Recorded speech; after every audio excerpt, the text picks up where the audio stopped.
بندہ جس سے پیار کرتا ہے نا، وہ بندہ کبھی کبھی پھر پیار کا فائدہ ناجائز بھی اٹھاتا ہے، کبھی کبھی یہ بھی نقصان لوگ کرتے ہیں۔ پہلی بات تو یہ کہ جب پیار ہو جائے تو اس کا فائدہ جائز بھی نہیں اٹھانا چاہیے۔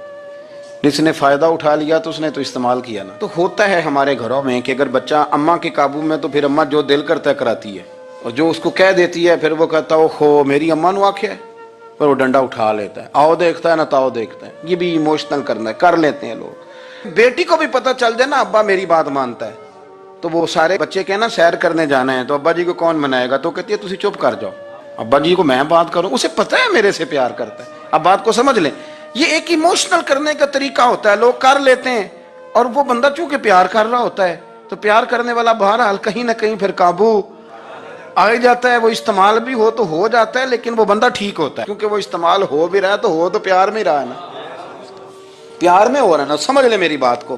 حضرت سعد بن نبی وقاص رضی اللہ تعالیٰ عنہ کا نا اپنی ماں سے بڑا پیار تھا، بڑا پیار تھا اپنی والدہ سے۔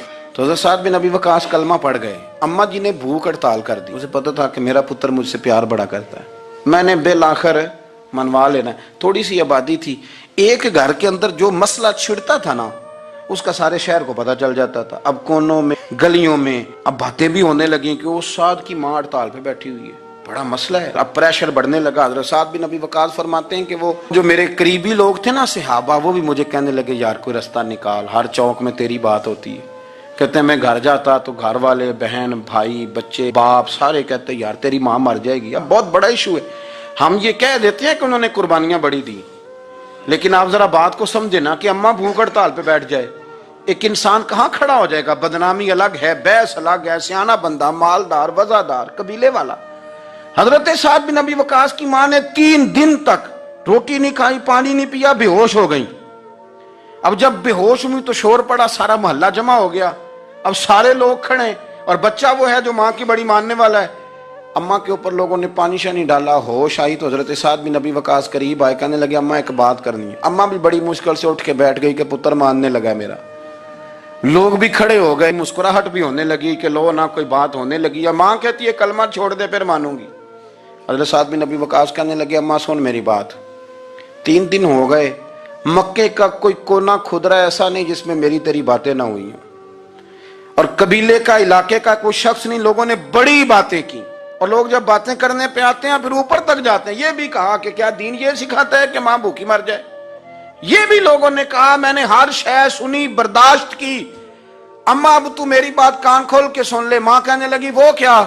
تو حضرت سعد کہنے لگے پیدا مجھے تو نے کیا ہے، 9 ماہ تیرے پیٹ میں رہا ہوں، روٹی تیرے ہاتھ سے کھائی ہے، تجھ سے زیادہ بہتر مجھے کوئی نہیں جانتا۔ ماں سن تیری کتنی جانیں؟ اماں کہنے لگی 1۔ تو حضرت سعد فرمانے لگے تیری 1000 جان بھی ہو نا تو ایک ایک کر کے ساری نکل جائے تو میں محمد عربی کا کلمہ پھر بھی نہیں چھوڑوں گا۔ ختم ہو گئی بات۔ یہ کیا بات؟ وہ کچا رنگ للاری والا جڑا چڑھدا تے لیندا رہندا، اے عشق تیرے دا رنگ محمد جدوں چڑھ جائے پھر نہیں لیندا۔ یہ کیا بات ہوئی؟ اماں تیری 1000 جان بھی ہو، روٹی کھانی ہے تو کھا، نہیں کھانی تو نہ کھا۔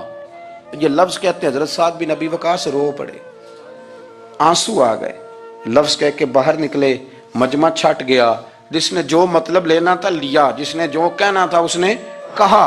حضرت سعد چلے گئے، شام کو گھر آئے تو اماں روٹی کھا رہی تھی، تو حضرت سعد فرماتے ہیں کہ محلے کی بیویاں کہنے لگی روٹی کیوں کھا رہی ہو؟ تو ماں رو پڑی، کہنے لگی پتر میرا ہے، میں نے پیدا کیا ہے، میرے پتر نے کبھی ضد نہیں کی، اس کے دل میں کچھ ہے اتر گئی ہے، کوئی ہے، کوئی کچا پکا جذبہ ہوتا تو میں تو 2 آنسو بہاتی تھی تو میرا پتر لوٹ آتا تھا، پر کسی رستے کا مسافر بن گیا ہے، اب کہیں پہنچ گیا ہے، اور میں اس کا درد سمجھ گئی ہوں، جہاں گیا ہے اب وہاں سے یہ لوٹ سکتا۔ آپ سمجھیں اتنا تگڑا ایمان جن لوگوں کا، ان کے بارے میں لوگ ڈسکس کریں گے۔ ان کو نا قرآن پاک نے بطور نمونہ بیان کیا ہے۔ اللہ فرماتے ہیں ایمان اس طرح کا جس طرح میرے نبی کے صحابہ کا۔ یہ منافقوں کی بات ہو رہی ہے پہلے سے بارے میں، وَإِذَا قِيلَ لَهُمْ آمِنُوا كَمَا آمَنَ النَّاسُ، جب ان سے کہا جائے کہ ایمان اس طرح لاؤ جس طرح میرے نبی کے صحابہ لائے ہیں، قَالُوا أَنُؤْمِنُ كَمَا آمَنَ السُّفَهَاءُ، تو وہ کہتے ہیں اس طرح ایمان لائیں جیسے بیوقوف لائیں، یہ تو بیوقوف ہے، ہر شے نبی پاک پہ قربان کر رہے ہیں۔ تو اللہ فرماتے ہیں الا انہم هم السفہاء، خبردار ہو جاؤ میرے نبی پاک کے غلاموں کو بیوقوف کہنے والو تم بیوقوف ہو۔ اللہ کہتا ہے تم پاگل ہو، بیوقوف ہو، اللہ انہیں پاگل کہتا ہے، اللہ پاگل کہتا ہے انہیں جو نبی پاک کے صحابہ کو پاگل کہتا ہے، اللہ انہیں پاگل کہتا ہے۔ یہ معیار ایمان ہے۔ قرآن نے کہا ایمان اس طرح کا جس طرح کا نبی پاک کے وَإِذَا قِيلَ لَهُمْ آمِنُوا كَمَا آمَنَ النَّاسُ، ایمان اس طرح لاؤ جس طرح میرے نبی پاک کے صحابہ ایمان لائے ہیں، اس طرح ایمان۔ حضرت عبداللہ ابن عمر رضی اللہ تعالیٰ عنہ فرمایا کرتے تھے جو دن بھی طلوع ہوتا ہے نا وہ اعلان کرتا ہے، وہ اعلان کرتا ہے اور کہتا ہے بھئی اگر کوئی کام کرنا ہے تو کر لو، میں آج آیا ہوں، آج کے بعد میں دوبارہ نہیں آؤں گا۔ قیمتی ہیرے ہیں زندگی کے لمحے، ان کو ضائع نہ کریں۔ بس کر دیں بڑا ہو گیا سوشل میڈیا، اور بس کر دیں بڑی ہو گئی خبریں، اور بس کر دیں بڑے ہو گئے فضول تبصرے، اور بس کر دیں۔ امام مسلم رحمۃ اللہ تعالیٰ علیہ جنہوں نے مسلم شریف لکھی ہے، امام صاحب کا وصال زیادہ کھجوریں کھانے سے ہوا تھا۔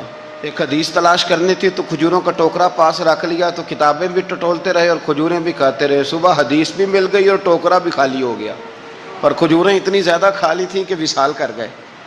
کسی نے ان سے کہا کہ روٹی نہیں آپ کھاتے، زیادہ کھجوریں کیوں کھاتے ہیں؟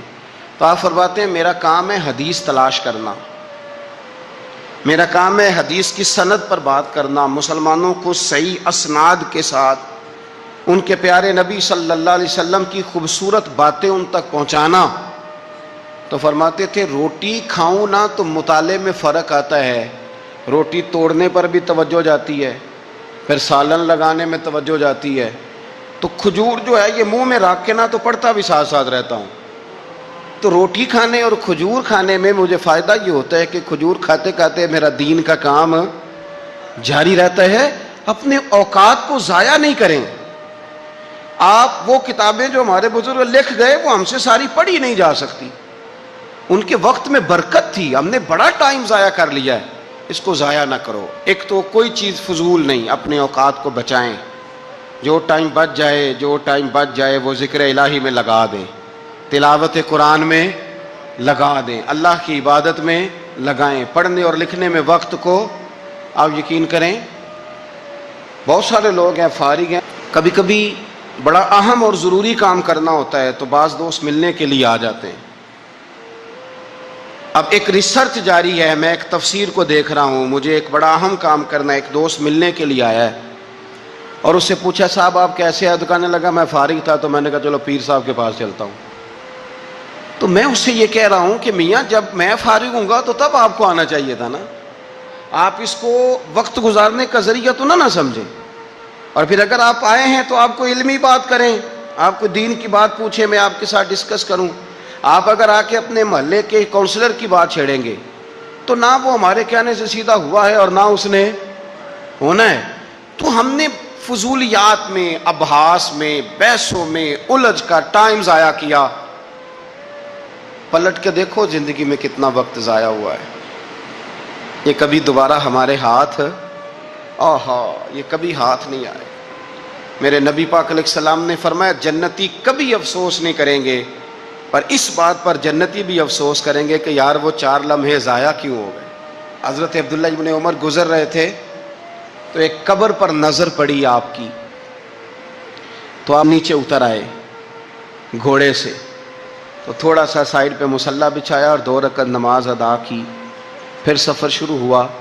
تو آپ کے خادم جو ساتھ تھے وہ عرض کرنے لگے حضور آپ کی اس بات کی سمجھ کوئی نہیں آئی کہ آپ نے گھوڑے سے اترے اور صرف 2 رکعتیں پڑھی اور چل دیے۔ تو آپ فرمانے لگے کہ میں جب گزر رہا تھا تو میرے دل میں خیال آیا کہ یہ جو قبر میں لیٹا ہوا ہے نا، یہ تو ترس گیا ہوگا کہ مجھے 2 رکعتوں کا وقت ہی مل جائے۔ حضرت عبداللہ ابن عمر کہتے ہیں میرے ذہن میں خیال آیا کہ قبر میں لیٹ کے ترس رہا ہوگا کہ مجھے 2 رکعتوں کا، لیکن یہاں تو لوگوں نے میرے بھائی 6 گھنٹے گردنیں تھک گئیں موبائل پہ جھکی ہوئی، لیکن محمل اور فضول اور کوئی معنی نہیں اور کوئی مقصود نہیں، اور اس نے یہ کہہ دیا تو اس نے وہ کر دیا، اور اس نے یہ آج کل جو بیماری چلی ہے نا، اس سے سب سے زیادہ نفسیاتی مریض وہ لوگ بن رہے ہیں جن کا تعلق موبائل اور خبروں سے زیادہ ہے۔ اور اگر میں کہہ دوں کہ 90% لوگوں کا تعلق ہے اس کے ساتھ تو میری بات غلط تو نہیں، کیونکہ ہر وقت ہم اسی کو دیکھتے رہتے ہیں، ادھر یہ ہو گیا، ادھر وہ ہو گیا، ادھر ایسے ہو گیا، تو وہ چیزیں ہماری نفسیات کو، گھروں کے اندر بیٹھے بہت سارے لوگ بیمار ہو گئے اور ذہنی مریض بن گئے۔ کیوں؟ اس لیے کہ انہوں نے اپنا دل نہ قرآن پاک میں لگایا، نہ تلاوت میں لگایا، نہ اذکار میں لگایا، نہ وظائف میں لگایا، نہ ہماری طبیعت ہے یہ کام کرنے کی، تو الٹا سیدھا سوچ ساچ کے تو ہم الجھ جاتے ہیں۔ یہ گھروں میں جھگڑے زیادہ کیوں ہوتے ہیں کہ بہو ذکر نہیں کرتی اللہ کا، ساس کے خلاف ہی سوچتی رہتی ہے، اور ساس ناراض نہ ہو، ساس و سسر جن کی عمر اب اتنی زیادہ ہو گئی ہے کہ اب اگلا سٹیج دنیا سے جانے کا ہی ہے، وہ بھی اتنی توجہ کرتے ہیں کہ یہ میرا بیٹا کیا آج شام کو مٹھائی کا ڈبہ لایا ہے کہ یہاں وہ بالٹے سیب لایا ہے۔ اگر ساری توجہ ادھر دینی تھی تو اس سے زیادہ بہتر نہیں تھا کہ مصلے کو وقت دیتے؟ اتنی باریکی سے لوگوں کا خیال نہ رکھیں، اپنا خیال رکھیں۔ سارے لوگ ہی حکمت والے تھے، سارے لوگ ہی شانوں والے تھے، حضور کے ہر صحابی کی بڑی عظمت ہے۔ کیا شان ہے جناب صدیق اکبر کی، اور کیا مرتبے ہیں حضرت فاروق اعظم کی، اور کیا کمال ہے حضرت عثمان غنی کا۔ لیکن چونکہ ہر پھول کی اپنی خوشبو ہوتی ہے، جو دانائی، جو علم، جو فقاہت، جو اسلوب اللہ نے مولا علی شیر خدا کو عطا فرمایا تھا، جو شانیں اللہ نے مولا کائنات کو عطا فرمائی تھی، وہ تو حدیث آپ نے کئی دفعہ سنی ہوگی کہ حضور نے فرمایا میں علم کا شہر ہوں اور علی اس کا دروازہ ہے۔ میں آج آپ کو ترمذی کی ایک اور حدیث سناتا ہوں۔ نبی پاک علیہ الصلوۃ والسلام نے فرمایا انا دار الحکمت، انا دار الحکمت، انا دار الحکمت۔ کیا خوبصورتی ہے اور کیا شان ہے میرے نبی پاک کی۔ حضور فرمانے لگے میں حکمت کا گھر ہوں، میں حکمت کا گھر ہوں، انا دار الحکمت وعلی بابها، میں حکمت کا گھر ہوں اور علی اس کا دروازہ ہے، علی اس کا دروازہ ہے، اس گھر کا جو گھر حکمت کا خود رسول پاک کی ذات ہے۔ تو حضرت مولا علی شیر خدا کرم اللہ تعالی وجہ الکریم کو اللہ تبارک و تعالی نے حکمت عطا فرمائی، دانائی عطا فرمائی، اللہ نے شانیں عطا فرمائی، ان کو اللہ تبارک و تعالی نے مرتبوں سے نوازا۔ اچھا ہمارے ہاں یہ بھی ہوتا ہے کہ جو پہلوان آدمی ہوتا ہے نا میدان میں لڑنے والا پہلوان، وہ اکثر سیاڑا نہیں ہوتا الا ماشاءاللہ۔ جو کوئی پہلوان جو ہوتا ہے وہ کئی دفعہ عقل مندی والا معاملہ اور فیصلہ نہیں کرتا، لیکن حضرت علی کا کمال یہ ہے کہ ان سے بڑا دلیر بھی کوئی نہیں اور ان سے زیادہ سیاڑا بھی کوئی نہیں۔ حضرت علی شیر خدا اتنی شانوں اور مرتبوں والے آدمی تھے کہ دلیری بھی سب سے زیادہ اور عقل بھی۔ حضرت عبداللہ ابن مسعود رضی اللہ تعالیٰ عنہ فرماتے ہیں کہ اگر حکمت کے 10 حصے کیے جائیں نا دانائی کے، تو اللہ نے 9 حصے مولا علی کو عطا فرمائے تھے اور 1 حصہ باقی ساری کائنات کو عطا فرمایا۔ بڑے فہم والے، فراست والے، دانائی۔ ایک بندہ آ گیا، غیر مسلم تھا، تو کہنے لگا میرے کچھ سوالوں کے جواب ہیں پر کسی نے دیے نہیں کبھی۔ پہیلیاں ہوتی ہیں نا کچھ لوگوں کے، سوال اور ہوتا ہے پر پہیلی، تو بعض لوگوں نے پہیلیاں، لیکن جن کو اللہ فہم کی دولت دے نا ان کے سامنے بھی پھر کوئی پہیلی نہیں رہتی، کوئی راز نہیں رہتا۔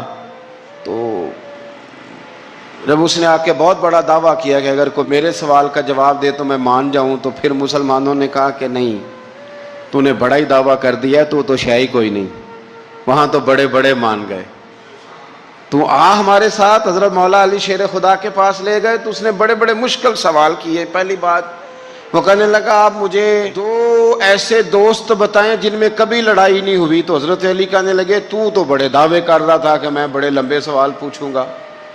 وہ 2 دوست جن میں کبھی لڑائی نہیں ہوئی وہ جسم اور روح ہیں بھی کٹھے ساتھ رہتے، دوست بھی ہیں، پر کبھی آپس میں لڑائی، بڑے بڑے گناہ کرتا ہے جسم پر، روح ناراض نہیں ہوتی، وہ ساتھ ہی رہتی ہے۔ اس کی آنکھیں کھل گئیں، اس کو تو کبھی جواب ہی نہیں ملا تھا۔ کہنے لگا اچھا وہ 2 ایسے دوست پھر بتائیں جن میں کبھی صلح نہیں ہوئی۔ تو فرمایا وہ موت اور حیات ہیں، جب موت آتی ہے تو پھر زندگی باقی، ان کی صلح نہیں ہو سکتی، اکٹھے رہ ہی نہیں سکتے۔ اللہ اکبر۔ وہ کہنے لگا یہ تو کمال ہو گئی، اب وہ ذہن کھل گیا۔ کہنے لگا جی اور پوچھ لوں؟ فرمایا تیرا ہی دعویٰ تھا 2 پوچھنے، میں تیار ہوں، تو 100 بھی پوچھ۔ کہنے لگا وہ بی بی جس نے چند لمحوں میں بچہ پیدا کر دیا، فرمایا یہ بھی کوئی مشکل بات ہے؟ وہ حضرت مریم ہے۔ ایک منٹ میں حاملہ ہوئی تھی، اگلے منٹ میں اللہ تعالیٰ نے انہیں تھوڑی سی تکلیف سے گزارا اور اگلے منٹ میں حضرت عیسیٰ پیدا ہو گئے. کوئی مشکل بات ہے؟ کہنے لگا جی وہ دو چیزیں جو حرکت نہیں کرتی، فرمایا یار جلدی پوچھ، ٹائم نہ ضائع کر، جلدی پوچھ. وہ دو چیزیں جو حرکت نہیں کرتی وہ زمین آسمان ہے. اس نے کہا وہ دو چیزیں جو ٹھہرتی نہیں، فرمایا وہ سورج اور چاند ہے جو حرکت ہی کرتے رہتے. کہنے لگے اچھا وہ بتائیں جی جو کھا تو بڑا کچھ کیا پر پیا اس نے کچھ بھی نہیں. تو حضرت علی فرمانے لگے وہ حضرت موسیٰ علیہ السلام کا عصا ہے، جادوگروں کے سانپ سارے ہی کھا گیا پر پانی کا گھونٹ بھی نہیں پیا.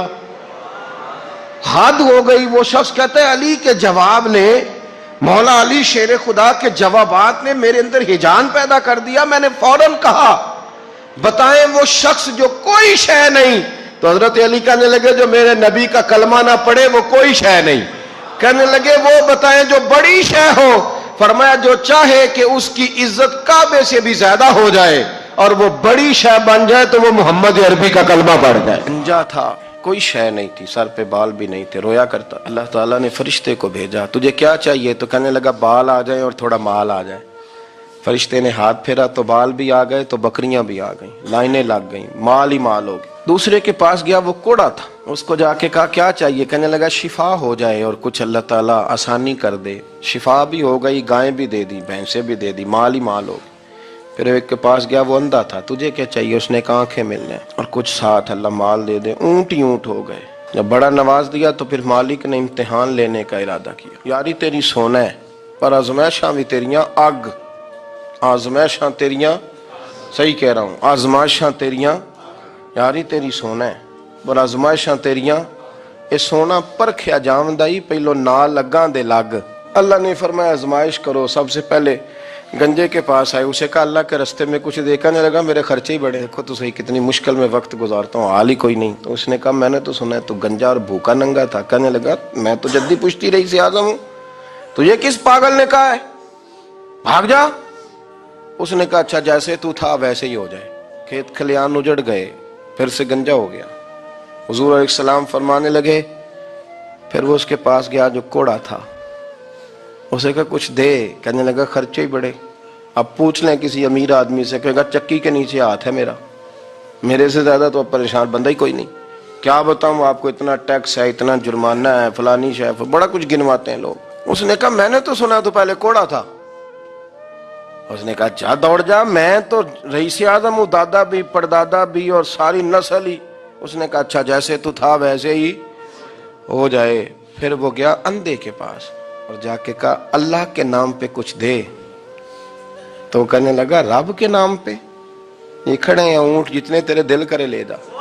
اس نے کہا کیا معنی اس بات کا؟ کہنے لگا یار تجھے کیا بتاؤں، میں تو اندھا تھا، میں نے تو کبھی دنیا دیکھی نہیں تھی، پھر اس کریم نے فضل کیا تو مجھے بڑا کچھ دکھایا.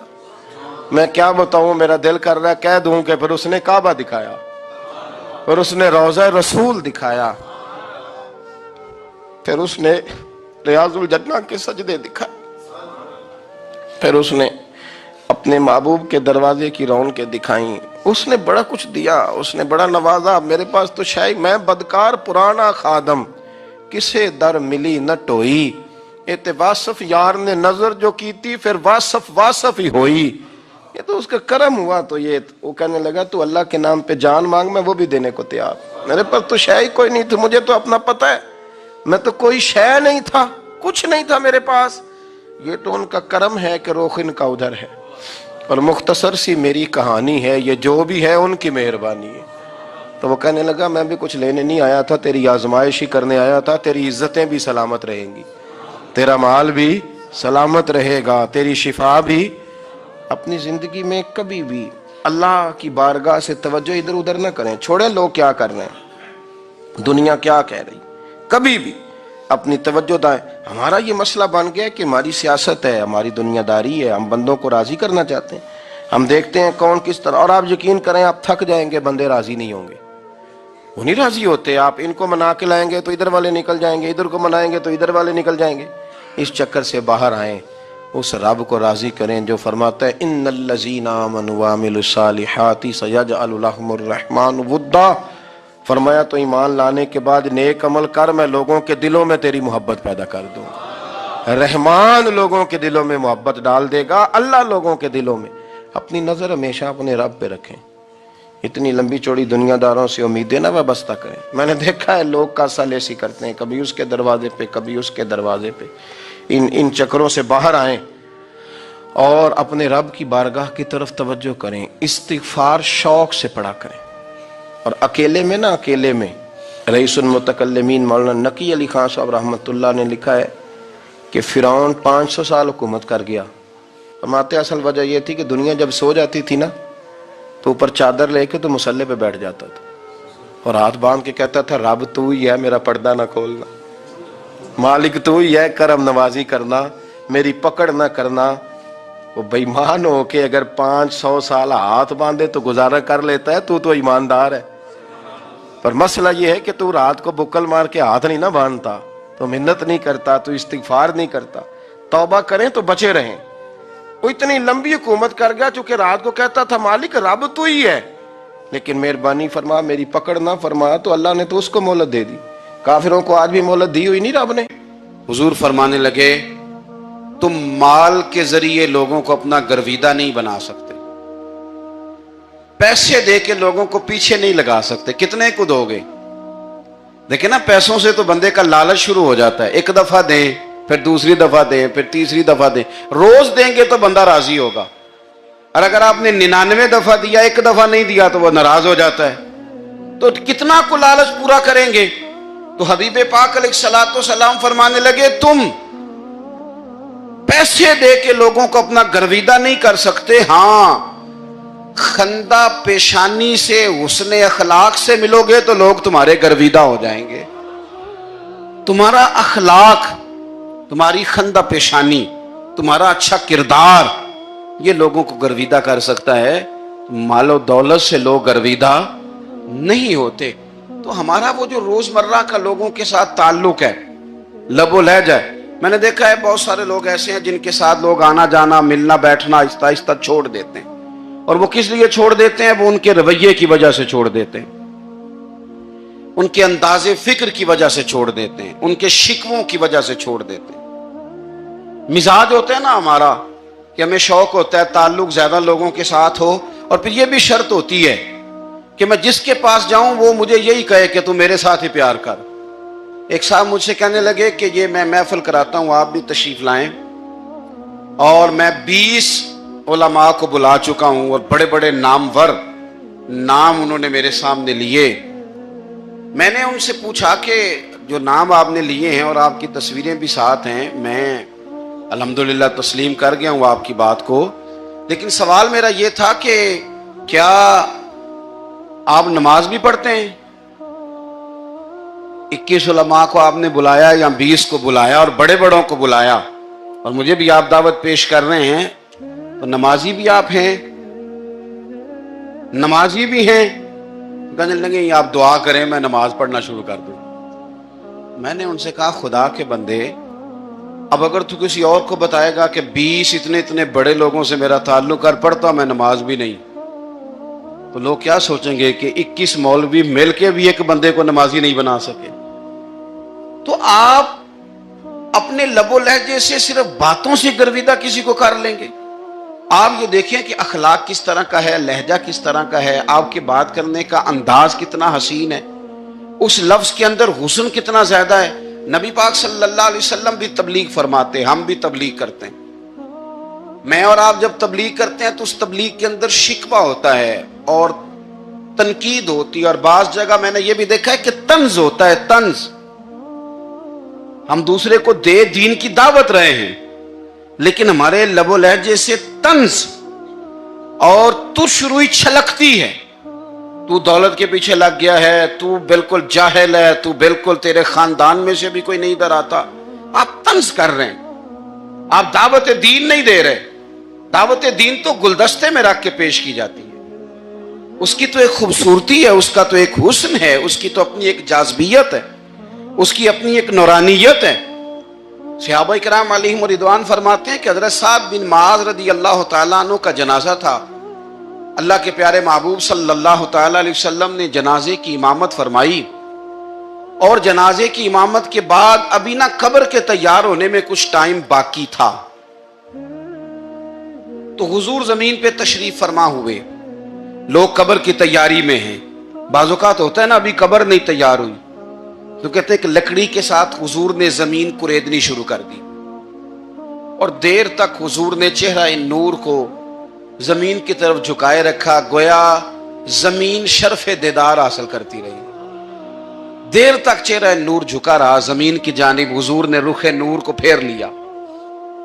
صحابہ کہتے ہیں کہ ہم نہ بڑے، جب حضور ہمارے قریب ہوتے تھے تو ہمارا خیال ہوتا تھا کہ رحمت کی برکھا ہے، اپنے اپنے حصے کا کرم اڈیل لے اپنے اوپر۔ فرماتے ہیں منتظر تھے کہ حضور کب ہماری طرف رخ انور پھیریں اور ہم کریم سے کوئی بات سن سکیں۔ ارشاد فرماتے ہیں کہ ہم بڑے شدید منتظر تھے۔ دیر کے بعد نبی پاک علیہ الصلوۃ والسلام نے چہرہ انور اٹھایا، دیر کے بعد چہرہ انور اٹھایا۔ یہ دیکھیں تبلیغ ہو رہی ہے، اور جب حضور نے چہرہ انور اٹھایا تو آنکھوں میں آنسو تھے، رو رہے تھے، اور 3 دفعہ حضور نے فرمایا، چونکہ قبر تیار ہو رہی تھی، 3 دفعہ نبی کریم نے فرمایا لوگو قبر آخرت کی منزلوں میں سے پہلی منزل ہے، اس کی تیاری کر لو، اس کی تیاری کر لو، اس کی تیاری کر لو۔ 3 دفعہ حضور نے یہ جملے دہرائے۔ کیوں؟ ایک میں تبلیغ کرتا ہوں اور اس میں نہ درد ہے، نہ رونا ہے، نہ وہ لب و لہجہ ہے۔ ایک حضور دعوت دے رہے ہیں قبر کی تیاری کی، لیکن اس میں آنسو ہیں، اس میں خاص رغبت ہے غلاموں کے لیے۔ تو اپنی زندگی کے اندر جو ہمارا انداز تکلم ہے، ہمارا انداز گفتگو ہے، میں کہا کرتا ہوں کہ ہم نا دین کے لیے جب کلام کر رہے ہوتے ہیں تو شدت ہوتی ہے ہمارے جملوں کے اندر، بعض مقامات شدت کے ہوتے ہیں۔ آپ جہاد کی بات کر رہے ہیں، ناموس رسالت کی بات کر رہے ہیں، تو کسی جگہ آپ کے لب و لہجے کے اندر شدت کا ہو جانا برا نہیں ہے، بلکہ وہ اچھا ہے۔ لیکن میرے عزیز ہر وقت ہی کچھ لوگ تلخ ہیں، انہیں کسی وقت بھی آپ ان سے ملاقات کر لیں وہ لوگ آپ کو پریشان ہی نظر آئیں گے۔ حضرت سیدنا عبداللہ ابن عمر رضی اللہ تعالیٰ عنہ روایت کرتے ہیں کہ نبی پاک صلی اللہ تعالیٰ علیہ وآلہ وسلم نے ارشاد فرمایا کہ جنت میں ایسے بھی کمرے ہوں گے، جنت میں کچھ ایسے کمرے، کچھ ایسے مکانات بھی ہوں گے کہ باہر کھڑے ہوں گے تو اندر نظر آئے گا، اور اندر کھڑے ہوں گے تو باہر نظر آئے گا۔ یعنی ایک تو تم آئینے لگاتے ہو نا، وہ دیواریں اتنی شفاف ہوں گی کہ اندر باہر سے ان کا حسن دکھائی دے گا۔ حضرت سیدنا مالک اشعری رضی اللہ تعالیٰ عنہ بیٹھے تھے، کہتے ہیں میں نے فوراً عرض کی حضور وہ ملیں گے کس کو؟ وہ جو اتنے حسین گھر ہوں گے کہ دیواریں ہی شیشے کی محسوس ہوں گی، اندر باہر سے حسن کے جلوے دکھائی دیں گے، حضور وہ ملیں گے کسے؟ تو اللہ کے پیارے محبوب علیہ السلام نے فرمایا وہ اس کو ملیں گے جو گفتگو اچھی کرے گا، جو گفتگو اچھی کرے گا، لب و لہجہ اخلاق والا ہوگا، گفتگو اچھی کرے گا، لوگوں کو کھانا کھلائے گا، اور جب لوگ سو رہے ہوں گے تو وہ اٹھ کے اپنے رب کی عبادت کرے گا۔ اس شخص کو وہ مکانات ملیں گے جن کی دیواریں آئینے کی مانند ہوں گی، جن کا حسن تازہ ہوگا، جن کو اللہ تبارک و تعالیٰ نے اپنے فضل سے مزین کیا ہوگا، سنوارا ہوگا۔ ہم اگر تھوڑی سی توجہ کریں نا، کئی دفعہ وقت گزر جاتا ہے، لہجہ نہیں بھولتا، لہجہ یاد رہتا ہے۔ آپ تو 2 منٹ کے لیے غصے میں تھے نا، تو آپ نے کوئی بات کر دی کسی غریب کو، کسی شخص کو، آپ غصے میں تھے، آپ نے کہہ دیا، اس بیچارے نے سن لیا، لیکن وہ باتیں اسے سونے نہیں دیتی، بار بار یاد آتی۔ کوئی آپ کے ساتھ تلخ کلام کر دے نا، کبھی تلخ گفتگو کر دے، بندہ جب سامنے آتا ہے وہ باتیں یاد آ جاتی ہیں، تکلیف ہوتی ہے، اور وقت گزر جاتا ہے۔ لڑائیاں ہمیشہ چل نہیں سکتی، لڑائی کتنی دیر کی ہوتی ہے؟ 1 دن کی، 2 دن کی۔ قتل بھی ہوں تو اگر قاتل کو پھانسی بھی ہو جائے تو پھانسی کے بعد بالآخر لڑائی تو ختم ہو ہی گئی نا۔ لڑائی ہمیشہ چلتی، تلخی ہمیشہ چل سکتی نہیں۔ تلخی روٹین میں چلنے والا سکہ، کوئی سکے روٹین میں چلتے وقتی ہوتے، یہ جو غصے کا لب و لہجہ ہے، تلخی کا سکہ، یہ بھائی روٹین میں نہیں چلتا، اس نے ایک نہ ایک دن ختم ہو جانا ہے، روٹین میں پیار ہی چلتا ہے۔ حضرت جابر ابن عبداللہ کہتے ہیں حضور پہلے دن مدینہ منورہ آئے، میں زیارت کے لیے گیا تو میں نے مسکراتے دیکھا، 10 سال میں دیدار کرتا رہا، اور وصال سے چند دن پہلے بھی میں نے زیارت کی تو مدینے والے محبوب کو مسکراتے ہوئے ہی دیکھا ہے۔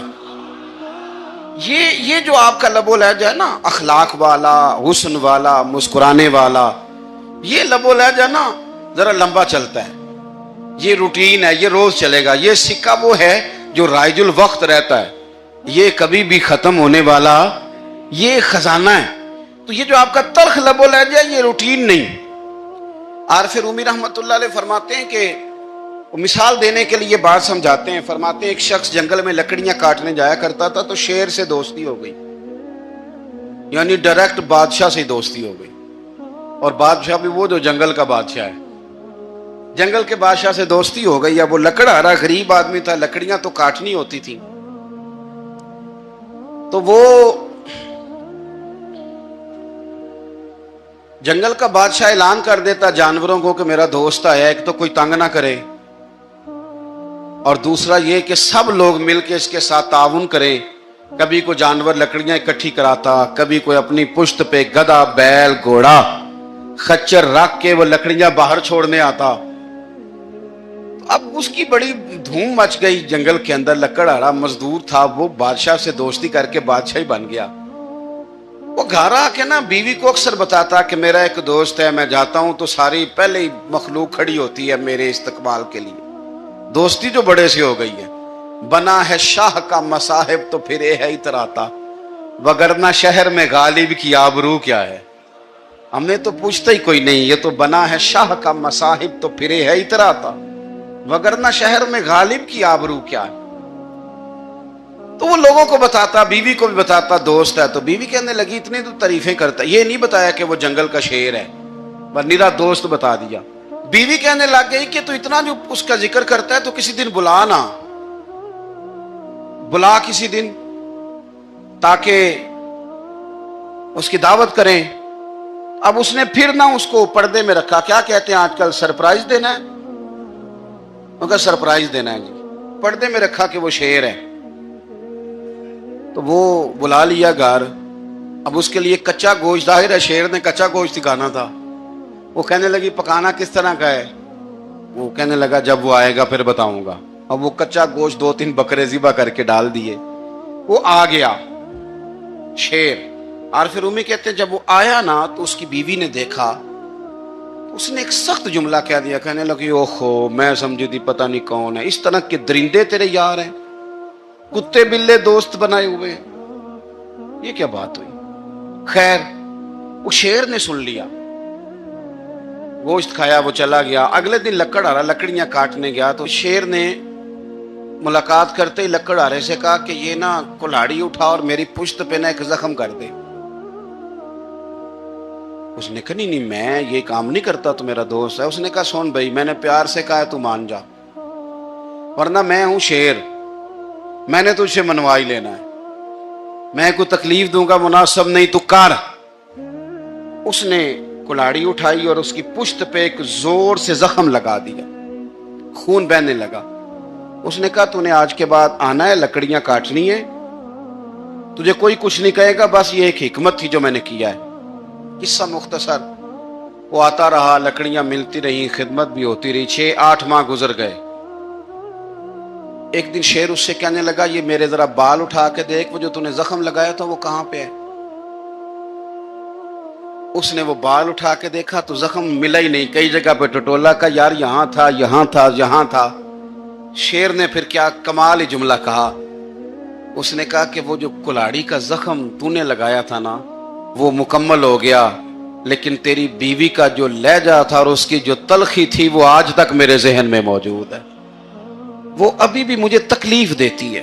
تو بات سوچتا ہوں مجھے اس نے درندہ کہا، اس نے میرے بارے میں اتنے کچے اور کمزور اور سخت جملے کہے، تو وہ بات مجھے بھولتی، وہ آج بھی میرے ذہن میں اسی طرح گونجتی ہے۔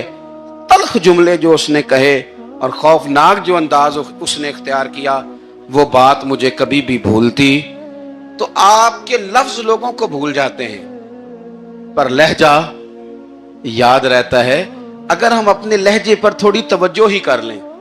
کچھ لوگ کہتے ہیں جی میرا جی روٹین ہی یہ ہے بات کرنے کی. تو یہ یاد رکھنا کسی وقت ایسا بھی ہوتا ہے کہ شیر کو سوا شیر مل جاتا ہے. پھر ایسا نہ ہو کہ آپ کی تلخی کی جواب میں کوئی اس طرح کی تلخی ہو کہ پھر آپ اس کو کبھی بھلا نہ سکیں. ہمارے ہاں نا یہ دور تیزیاں دکھانے کا دور ہے. کچھ لوگ ضرورت سے زیادہ تیزی دکھانے کی کوشش کرتے ہیں. ان بیچاروں کا کبھی کبھی اتنا سخت نقصان ہوتا ہے کہ ان کو ان سے بھی کئی گنا تیز بندہ مل جاتا ہے. وہ کسی ایسی جگہ جا کے بیچارے الجھ جاتے ہیں جہاں سے واپسی کا راستہ نظر نہیں آتا. حضرت ہانی رضی اللہ تعالیٰ عنہ اپنی قوم کے ایک وفد کے ساتھ نبی پاک صلی اللہ علیہ وسلم کی بارگاہ میں حاضر ہوئے. نبی پاک علیہ السلام نے ان کی ساری باتیں سنی. تو ان میں سے ایک شخص نے عرض کی یا رسول اللہ صلی اللہ علیہ وسلم میں نا زیادہ باتیں نہیں یاد رکھ سکتا. حضور میں شاید کمزور حافظے والا ہوں, زیادہ باتیں نہیں میں یاد رکھ سکتا. حضور مجھے کوئی ایک ایسی بات آپ ارشاد فرما دیں کہ میں عمل کروں تو پھر جنت میرا مقدر بن جائے. میں چاہتا ہوں کہ مجھے کچھ ایسا مل جائے کہ میں اسی پر عمل. وہ کہا تھا نا درویش نے کہ علم و بس کری ہو یار کیونکہ ایک کوئی حرف تینوں درکار. تو مجھے کوئی ایسی چیز مل جائے کہ وہ پھر جنت میرا مقدر بنے. تو حضور نے فرمایا 3 کام کرنا. ایک تو گفتگو جب بھی کرنا اچھی کرنا.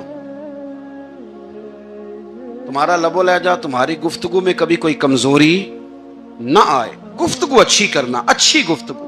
اور دوسرا حضور نے فرمایا سلام کو عام کرنا. اور تیسرا فرمایا لوگوں کو کھانا کھلانے میں رغبت پیدا کرنا. یہ کام کر پھر اللہ تبارک و تعالی تیرے مقدر میں جنت کو شامل فرما دے گا. تو میرے عزیز آپ اس بات کو سمجھیں کہ ہمارے اخلاقی رویے, ہمارا کردار, ہمارا لب و لہجہ, ہم نا ڈنڈے کے زور پر حکومت قائم کرنا چاہتے ہیں. آپ کو پتہ ہے بہت سارے ملکوں میں دین گیا اور پھر اللہ تعالیٰ معاف کرے بعض جگہ پہ دینی اقدار کو, دینی لوگوں کو زوال بھی آیا. بر صغیر پاک و ہند میں دین آیا لیکن اللہ کے فضل سے زوال نہیں آیا اور کبھی آئے گا بھی نہیں, کبھی آئے گا بھی نہیں. وہ جو ہم پہ بڑا اعتراض کرتے ہیں نا ہمارے معاملات پہ اور بڑے بڑے فتوے دیتے ہیں, یہ بات وہ بھی کہتے ہیں کہ ان کے دلوں میں عشق رسول کی شمع بہت زیادہ فیروزہ ہیں. یہ بیگانے بھی مانتے ہیں. کیوں بھلا؟ اس کی وجہ سمجھیں. ہمیں جو دین پڑھایا ہے وہ صوفیاء نے پڑھایا ہے. اور صوفی جو دین پڑھاتا ہے نا اس کا لب و لہجہ میٹھا بڑا ہوتا ہے, اس کے لب و لہجے میں اخلاص بڑا ہوتا ہے, اس کے لب و لہجے میں للہیت بڑی ہوتی ہے, تلخی نہیں ہوتی. تو وہ دین پڑھاتے نہیں, وہ گھول کے پلا ہی دیتے ہیں. انہوں نے نا لوگوں سے پیار ڈالا, لوگوں کی ان کے ساتھ محبت ہو گئی, پیار ہو گیا. پھر انہوں نے میٹھے انداز میں لوگوں کو دین سمجھایا, ان کو اچھے طریقے سے اچھے لب و لہجے میں دین کی اور خیر کی باتیں ان تک پہنچائیں. اس کا فائدہ یہ ہوا میرے عزیز کہ لوگوں کی روحوں تک دین اتر گیا ہے. ہمارے وہ بچے جن کی عمریں ابھی بالکل چھوٹی ہوتی ہیں, 4 سال 5 سال کی, وہ بھی رسول پاک کا نام لیتے ہیں تو بڑے وجد کے عالم میں لیتے ہیں. کیوں؟ اس لیے کہ ہمارے بزرگوں نے ہمیں اچھے طریقے سے, اس لیے نبی پاک صلی اللہ تعالی علیہ وسلم نے فرمایا کہ حسن اخلاق والا آدمی اپنے اخلاق کی بنیاد پر نفلی روزہ رکھنے والوں اور رات کو قیام کرنے والوں سے زیادہ فضیلت حاصل کر لیتا ہے. اس لیے کہ اس کا اخلاق, اس کا لب و لہجہ, اس کا انداز, اس کی گفتگو, وہ جو گفتگو اس کی ہوتی ہے وہ اتنی میٹھی ہوتی ہے کہ لوگوں کے دل نہیں ٹوٹتے, بلکہ بعض اوقات اس کی گفتگو کی وجہ سے جو غم زدہ آدمی ہوتا ہے اسے سکون مل جاتا ہے. سیدہ عائشہ صدیقہ کہتی ہیں زمانہ سو جاتا اور میرے رسول مصلی بچھا کے کھڑے ہو جاتے. او یار کھیتی باڑی کر کے نہیں, محنت مزدوری کر کے نہیں. جناب عائشہ کہتی ہیں میں یہ بھی دیکھتی کہ حضور ایک آیت شروع کرتے تو ساری رات اسی کو پڑھتے اور میری نظر جاتی تو قدم مبارک پہ ورم آ جاتا. یار نماز پڑھ پڑھ کے, اتنی مشقت کر کے, اتنی جد و جہد کر کے ورم آ گیا. یا رسول اللہ اتنی محنت کیوں کرتے ہو؟ فرمایا افلا اکون عبدا شکورا, کیا میں اپنے رب کا شکر گزار بندہ نہ بنوں؟ صحابہ کا ذوق عبادتوں کا، ریاضتوں کا، تلاوتوں کا، طبیعتیں ان کی، وہ ایک دوسرے کو، حضرت مولا علی شیر خدا کرم اللہ تعالی وجہ الکریم کے زمانے میں روم کے بادشاہ نے کہا یار یہ مسلمانوں کا پتہ تو کرو، یہ آخر کیوں اتنے زیادہ مجاہد ہیں؟ اس زمانے میں جاسوس بھیجنے کا مزاج تھا، اب تو جاسوس پکڑا جاتا ہے، اب تو جاسوس اور جاسوسی کا شوق ویسے آج بھی ہے۔ عرض کروں تھوڑی سی بات اس عنوان سے، پتہ کیا ہمارا مسئلہ ہے؟ ہم جہاں جاتے ہیں نا وہاں تھوڑی خوشبو سونگھنے کی کوشش کرتے ہیں، وہ کیا ہے تو یہ کیا ہے تو ادھر کیا ہے تو تھوڑا سا ادھر کیا ہے۔ میرے رسول پاک پڑھیے درود شریف، سارے پڑھیے ذرا زور سے، صلی اللہ تعالی۔ نبی پاک علیہ السلام نے فرمایا جاسوسی نہ کرنا ورنہ تم بندوں کو خراب کر دو گے، اور فرمایا اس طرح نہ ہو کہ تم کسی کے اب کھول نہ نکلو تو تمہارے پہلے کھول جائیں۔ یہ جو ذوق ہے نا یہ ختم کریں، چھوڑیں، مطلب آپ کس چکر میں پڑے ہوئے ہیں؟ اتنی زیادہ توجہ کرنے کی کیا ضرورت ہے؟ کام سے کام رکھیں، اس میں بندہ تھوڑا سا نا آسان رہتا ہے۔ یہ جو بہت زیادہ ٹٹولنے والے لوگ ہوتے ہیں نا وہ بےچارے پھر عمر ٹٹولتے ہی گزار دیتے ہیں، اس لیے کہ مزاج ہی بہت پکا ہے، بوری کا منہ کھول کے اندر تک ہاتھ ڈالنا، تو پھر کئی دفعہ سامنے سے بچھو بھی لڑ جاتا ہے، خرابی ہوتی ہے۔ تو جاسوسی کی جاتی تھی، اس نے بھی جاسوس بھیجے، کیونکہ قبیلوں کے لوگ تھے، کچھ مسلم کچھ کافر، پہچانے نہیں جاتے تھے لوگ، تو کچھ لوگ اس نے بھیجے، انہوں نے آ کے نا تحقیق کی، ریسرچ کری کہ آخر ماجرا کیا ہے، تو واپس جا کے انہوں نے رپورٹ دی نا روم کے بادشاہ کو۔ اس رپورٹ کا ایک جملہ بڑا شاندار ہے، وہ کہنے لگا بادشاہ ہمیں مسلمانوں کی کوئی سمجھ نہیں آئی، ہمیں کوئی سمجھ نہیں آئی۔ انہوں نے کہا کیوں نہیں سمجھ آئی؟ کہنے لگے یار عجیب بندے ہیں، جب رات مصلے پہ بیٹھتے ہیں تو یوں لگتا ہے ان کا دنیا سے رشتہ ہی کوئی نہیں، کوئی کسی کو نہیں جانتا، کوئی اپنے دکھ سنا کے رو رہا ہے، کوئی اپنی بات کر کے رو رہا ہے، لگتا ہے کہ ان کا کوئی رشتہ ہے ہی نہیں جب مصلے پہ بیٹھتے ہیں۔ اور فرمایا جب سویرے یہ جہاد کرنے نکلتے ہیں تو لگتا ہے ان سے زیادہ دلیر ہی کوئی نہیں، حالانکہ جو مسلوں پہ رونے دھونے کے لوگ ہوتے ہیں وہ کئی دفعہ جہاد میں کام نہیں کرتے، لیکن عجیب لوگ ہیں کہ رات کے راہب ہیں، دن کے مجاہد ہیں، کوئی سمجھ نہیں آتی۔ میرے عزیز، ان لوگوں نے مصلح آباد کر کے رکھا، تلاوتیں ان کا ذوق رہی، منظر روز پڑھنا، اسباق پڑھنا، وظائف پڑھنا، یہ ان کا ذوق رہا۔ اعلیٰ حضرت بریلوی رحمت اللہ نے 1000 کتاب لکھی ہے، لیکن الوظیفۃ الکریمہ کے نام سے جو وہ صبح و شام وظائف پڑھتے تھے وہ الگ انہوں نے ان کو بیان کیا، پابندی کے ساتھ اپنی اللہ اللہ کرتے تھے۔ شیخ شہاب الدین سہروردی رحمت اللہ علیہ اس پر ایک بندے نے اعتراض کیا، اس نے کہا جی آپ کس قسم کے صوفی ہیں، مرید بیٹھے ہیں اور آپ وہاں نفل پڑھ رہے ہیں؟ یہ بھی بڑا مسئلہ ہوتا ہے نا، جو بندہ ملنے آتا ہے وہ اپنے ٹائم کے حساب سے آتا ہے، اور پھر اس کا یہ بھی خیال ہوتا ہے کہ پیر صاحب جو ہیں وہ چونکہ درویش ہیں تو نہ انہیں روٹی کھانی چاہیے نہ سونا چاہیے، چونکہ وہ درویش ہیں، اور ہم چونکہ درویشوں کے ماننے والے ہیں لہذا ہمارا یہ طریقہ ہونا چاہیے کہ جیسے ہم کہیں درویش ویسے ہی کر جائے۔ حالانکہ جس کو آپ درویش کہیں گے آپ اس کی مانیں گے، آپ منوائیں گے نہیں، تو ہمارا مزاج ہوتا ہے۔ شیخ شہاب الدین پر لوگوں نے اعتراض کی، حضور لوگ ملنے آئے ہیں، زیارت کرنے آئے ہیں، یہ بندے دعا کرانے آئے ہیں، اللہ اللہ کرانے آئے اور آپ نفل پڑھ رہے ہیں، کیا جملہ ہے، کیا حسن ہے، کیا خوبصورتی ہے۔ فرمانے لگے رب رسول سے مانگنے کے لیے مصلی بچھایا ہے، اگر وہاں سے مانگوں گا نہیں تو تمہیں دوں گا کیا؟ پہلے مجھے کچھ لے تو لینے دو، اگر میرے پلے کچھ ہے ہوگی تو آگے دوں گا نا، تو میں مانگنے گیا تھا کہ یا اللہ دے تیرے بندے لینے آئے، دے تو میں کچھ لوں گا تو آگے دوں گا نا۔ لیکن ہمارا یہ سٹیٹس، یہ مزاج، یہ شعور نہیں ہے۔ گپیں، کہانیاں، داستانیں، گفتگو، خطابت، واز، کیا بات، لیکن اگر کچھ کرنے کا کام ہو تو وہ نہیں ہم سے ہوتا۔ میرے نبی کریم علیہ السلام نے مصلی سے دل لگانے کا درس دیا، حضور نے توجہ دلائی، صحابہ اس ذوق کے حامل لوگ تھے، وہ کوشش کرتے تھے۔ جناب صدیق اکبر رضی اللہ تعالیٰ عنہ کا عبادت کا مزاج ہمیشہ قائم رہا۔ حضرت عمر فاروق ساری رات اللہ کے حضور کھڑے رہے۔